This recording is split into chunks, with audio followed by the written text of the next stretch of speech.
एक घर को बनाने की शुरुआत होती है उसकी प्लानिंग से। प्लानिंग में आपका नक्शा हो गया और बाकी की सारी डिजाइनिंग हो गई। लेकिन क्या आपको पता है कि प्लानिंग स्टार्ट करने से पहले आपको क्या प्लानिंग करना चाहिए? आपको सबसे पहले प्लान करना चाहिए कि अगर आपका प्लॉट है तो उसके क्या डायमेंशन है, कितने फ्लोर्स का प्लान कर रहे हैं, आपके कितने फैमिली मेंबर्स है।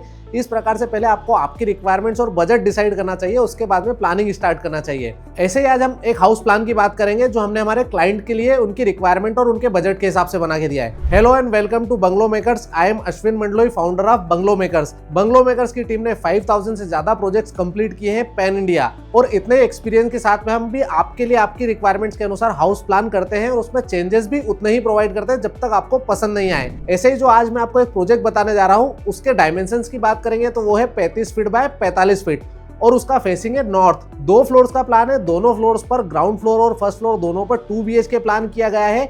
और इस प्लान की सबसे अच्छी बात है कि चारों साइड से प्लॉट के ओपन एरिया है, तो चारों साइड हम विंडोज और वेंटिलेशन दे सकते हैं, तो कहीं भी आपको लाइट और वेंटिलेशन की प्रॉब्लम नहीं आएगी।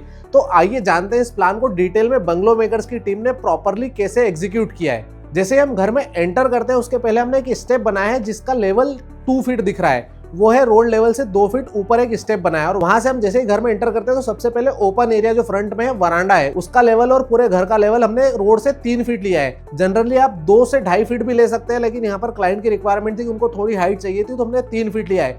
अब फ्रंट में हमने जो वरांडा लिया है उसके डायमेंशन की बात करेंगे तो उसकी जो लंबाई है वो 14 feet 11 inch by 7 feet 9 inch है और एक्सटर्नल स्टेयर्स दी हुई है जो कि आपको नॉर्थ वेस्ट कॉर्नर में दिख रही है। अब जैसे हम घर में एंटर करते हैं तो सबसे पहले लिविंग एरिया दिख रहा है और आप देखेंगे कि लिविंग एरिया के साइड में एक छोटा सा पूजा रूम दिख रहा है जो कि नॉर्थ ईस्ट पोजीशन है, तो पूजा रूम वास्तु के हिसाब से नॉर्थ ईस्ट में आना चाहिए, इसलिए हमने वहां पर प्लान किया है। पूजा रूम के साइज की अगर बात करेंगे तो वो है 6 फीट बाय 7 फीट 9 इंच। वहीं लिविंग एरिया की बात करेंगे तो लिविंग एरिया है, लिविंग रूम जो हमने दिया है उसका साइज दिया है 18 feet 1 inch by 20 feet 4 inch. Living room से जैसे हम अंदर एंटर करते हैं तो एक साइड में आपको किचन दिखता है और साउथ वेस्ट साइड में आपको मास्टर बेडरूम दिखता है। किचन का जो पोजीशन है वो हमने साउथ ईस्ट में लिया है। साउथ ईस्ट वास्तु के हिसाब से किचन के लिए सबसे अच्छी पोजीशन होती है और हमने जो प्लेटफॉर्म लिया है वो एल टाइप प्लेटफॉर्म लिया है। किचन के जो डायमेंशन की बात करेंगे वो हमने लिया है 13 फीट 6 इंच बाय 15 फीट और इसमें आपको छोटा सा D1 लिखा हुआ दिख रहा होगा जो कि एक डोर है कि जो एक्सटर्नल साइड से अगर डायरेक्ट किचन में आना हो तो उसके लिए भी सही है।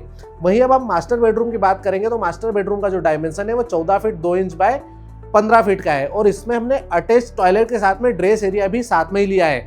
ड्रेस एरिया साथ में हम इसलिए देते हैं कि ये आपके डेली यूज में जब आप सुबह उठे और बाथरूम में जाए तो एकदम रेडी होकर ही बाहर निकले तो आपके बेडरूम में कहीं भी कुछ भी सामान अस्त व्यस्त नहीं होगा। अगर हम ड्रेस एरिया की बात करेंगे तो इसका डायमेंशन है 5 फीट बाय 7 फीट का।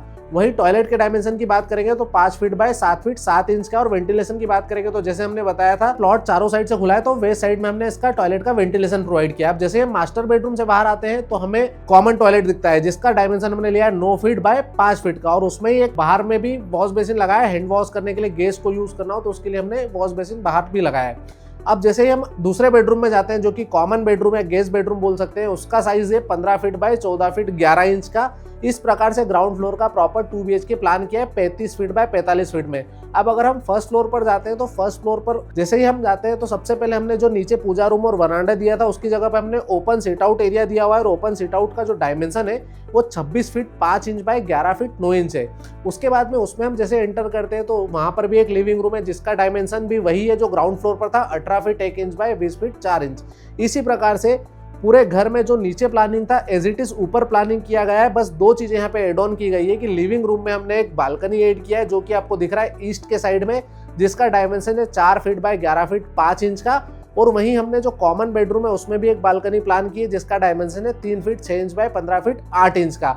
इस प्रकार से दोनों फ्लोर पर 2 BHK प्लान किया है। यहाँ पर क्लाइंट की रिक्वायरमेंट ऐसे इसलिए थी कि वो 2 ब्रदर्स है, दोनों ब्रदर्स को अलग अलग अपने लिए एक जैसा प्लान चाहिए था, एक ही घर में चाहिए था, तो हमने उनकी रिक्वायरमेंट से प्रॉपर प्लान करके दिया है। ये पूरा प्लान हमने किया है हमारे क्लाइंट मिस्टर अनिल जी के लिए जो कि महाराष्ट्र से बिलोंग करते हैं और उनकी रिक्वायरमेंट थी कि वो 2 भाई है, दोनों भाइयों के लिए अलग अलग फ्लोर्स लेकिन सेम रिक्वायरमेंट्स होना चाहिए, तो वैसा हमने बिल्कुल प्लान करके दिया है। सिर्फ हाउस प्लान नहीं, इसके अलावा हमने इनको एलिवेशन, स्ट्रक्चर का ड्राइंग, इलेक्ट्रिकल, प्लम्बिंग और ड्रेनेज, साथ में डोर विंडोज डिटेल जो भी ड्राइंग होती है और साथ में जो कंसल्टेंसी होती है कंस्ट्रक्शन के टाइम पे, सारी बंगलो मेकर्स की टीम ने प्रोवाइड करी है। अगर आप भी आपके घर की प्रोसेस को बहुत ईजी बनाना चाहते हैं और कहीं भी प्लानिंग और डिजाइनिंग में कंफ्यूजन है तो आज ही बंगलो मेकर्स को कांटेक्ट करें और हमें फॉलो एंड सब्सक्राइब करना ना भूलें।